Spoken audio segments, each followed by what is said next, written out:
Scales of trade official YouTube channel पे आने वालों को वेलकम। आज हम वीकली एनालाइज करने जा रहे हैं जो नेक्स्ट 25 सितंबर से लेकर 29 सितंबर तक होगा। चैनल पे जो नए आने वाले हैं उनसे स्पेशली रिक्वेस्ट है कि वो चैनल सब्सक्राइब नहीं किया हुआ तो कर लें, लाइक भी किया करें और शेयर कमेंट्स भी किया करें। आप सबकी रहनुमाई और आप सबकी जो है वो सपोर्ट मेरे लिए अहमियत रखती है, तो मेरी स्पेशली रिक्वेस्ट है कि आप ज़रूर जो है वो अगर कोई सजेशन हो तो वो भी दे सकते हैं और लाइक और शेयर करना ना भूलें। अब हम बात कर लेते हैं पिछले हमारे जो वीकली एनालिसिस थी उसके हवाले से। पिछले वीक गोल्ड 23 के पास था जब हमने एनालाइज की थी।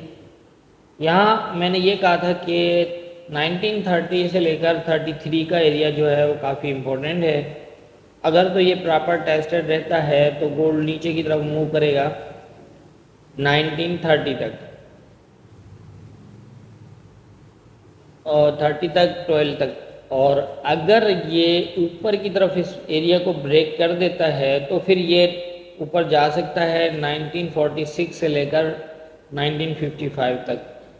अब देख सकते हैं कि ये इसने फर्स्ट कैंडल से इसको ब्रेक क्लोज किया और उसके बाद ब्रेक क्लोज होने के बाद इसने जो है वो 47 तक हाई लगाया और यहीं से फिर दोबारा रिजेक्ट हुआ और रिजेक्ट होने के बाद जो है वो ये आप देख सकते हैं इसने जब इस एरिया को एक ब्रेक क्लोज दिया था तो सेकंड जो है वो सेल क्लोज किया था इसके बीच में, तो यहाँ बहुत ज़्यादा चांस थे कि ये ऊपर से रिजेक्ट होकर नीचे की तरफ मूव होगा और वही 47 को टैच करने के बाद जो है वो नीचे की तरफ मूव हुआ और वहाँ से आकर 1912 के आसपास इट मीन्स के तकरीबन 1914 तक जो है लो लगाया।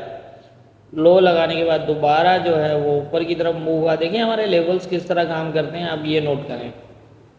और उसके बाद दोबारा जो इस तरह मूव हुआ कि 1930 के आसपास जो है वो जाने के बाद इसने अपना जो है वो क्लोज 1924 पे दिया।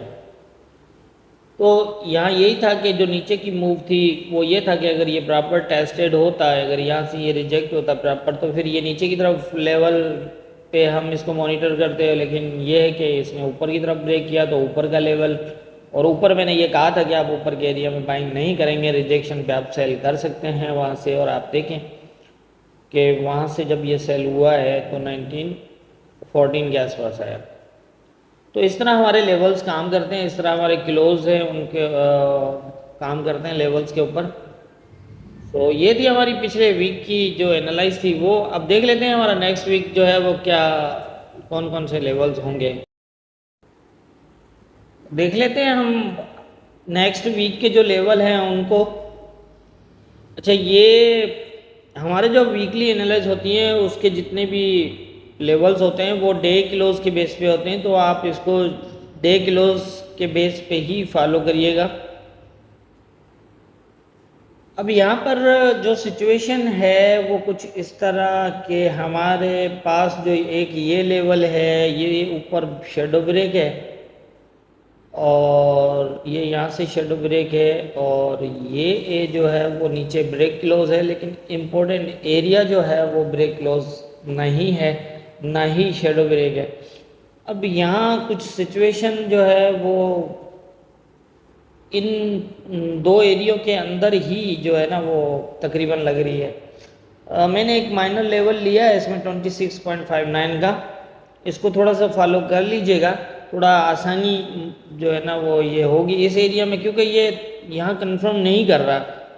कंफर्म इसलिए नहीं कर रहा कि ये पहले ये इसको टेस्ट नहीं कर पाया, दोबारा ट्राई में भी टेस्ट नहीं कर पाया। इसमें तो इसने ऊपर क्लोज दिया था तो ये यहाँ तक आया, अब के ये क्लोज भी नहीं दिया लेकिन शेडो ब्रेक तो किया है इसने इस एरिया को। अब 39 जो है वो शेडो ब्रेक है और ये एरिया ब्रेक नहीं है, इसलिए काफ़ी मतलब यहाँ पर जो है कन्फ्यूजन बनी हुई है। तो मेरा ये ख्याल है कि आप इन दो लेवल जो लेवल हैं ये इम्पोर्टेंट जो है वो रहेंगे इससे थोड़ा सा ध्यान रखिएगा, क्योंकि इसने एक जो क्लोज नीचे दिया है इसके, तो एक इससे ऊपर दे दिया। तो अब इस कंडीशन के अंदर जो है वो मार्केट कुछ भी कर सकती है। इट मीन्स के सेल भी हो सकता है और बाय भी हो सकता है। तो उसके लिए मैंने थोड़ी सी आसानी की है कि ये 2 लेवल लगाएं। नीचे का एरिया ब्रेक नहीं है, 1912 के नीचे जो है वो आप सेलिंग मत करिएगा फ़िलहाल। और यही है कि ये इस एरिया तक वेट करिएगा, ये इसको किस तरफ ब्रेक करके क्लोज करता है। मेरा कहने का मतलब ये है कि अगर तो ये 26 को ऊपर ब्रेक क्लोज करता है तो पॉसिबल है कि फिर आप बाइंग जो है वो 39 तक, शायद जो मुझे लग रहा है कि 39 तक जो है वो बाइंग ये दिखा सकता है। और अगर तो ये 21 के नीचे डे क्लोज करता है तो फिर जो है वो 1912 तक, मतलब इस तरह से पोजीशन है। लेकिन इसके लिए मैंने ये बीच का एरिया दे दिया है 26 से 24, ताकि मॉनिटर करने में आसानी हो कि मार्केट किस तरफ जाएगी। अब मेरा कहने का मकसद ये है कि अगर तो ये इसके ऊपर डे क्लोज करता है तो यूँ समझ लें कि ये ऊपर की तरफ मूव करेगा। ठीक है, ये एरिया शेडो ब्रेक है, ऑलरेडी पहले क्लोज है, तो थोड़ा सा ध्यान रखिएगा यहाँ इस एरिया से सेलिंग मत करिएगा। अगर ये इसको ब्रेक नहीं कर पाता,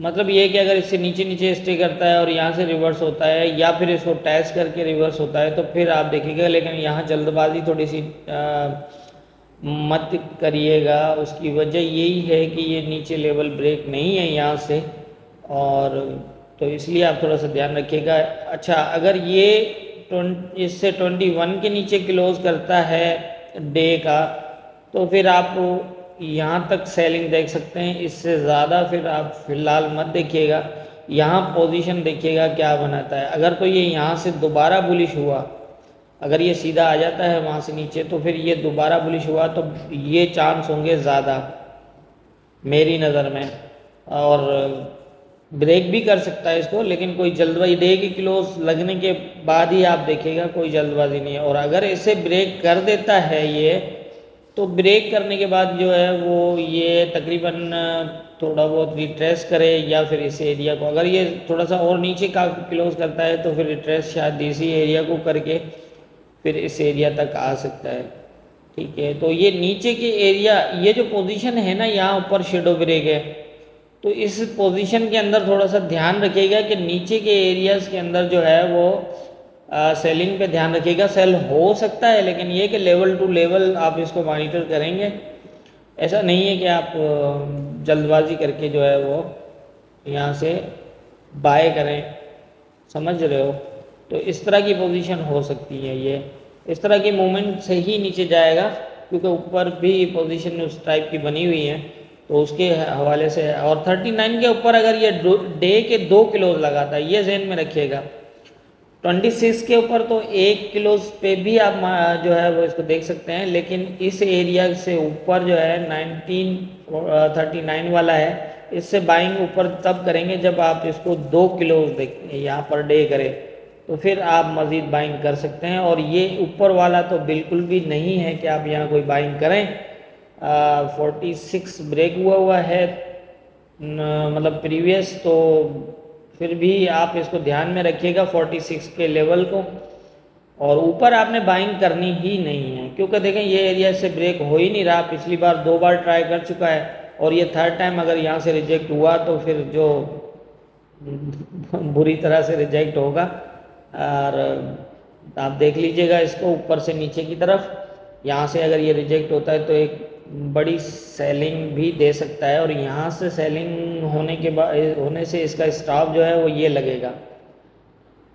समझ रहे हो, इस तरह से मतलब, क्योंकि ये देखें बीच की पोजीशन जितनी भी है ये सारी अप डाउन सारी ब्रेक की हुई है।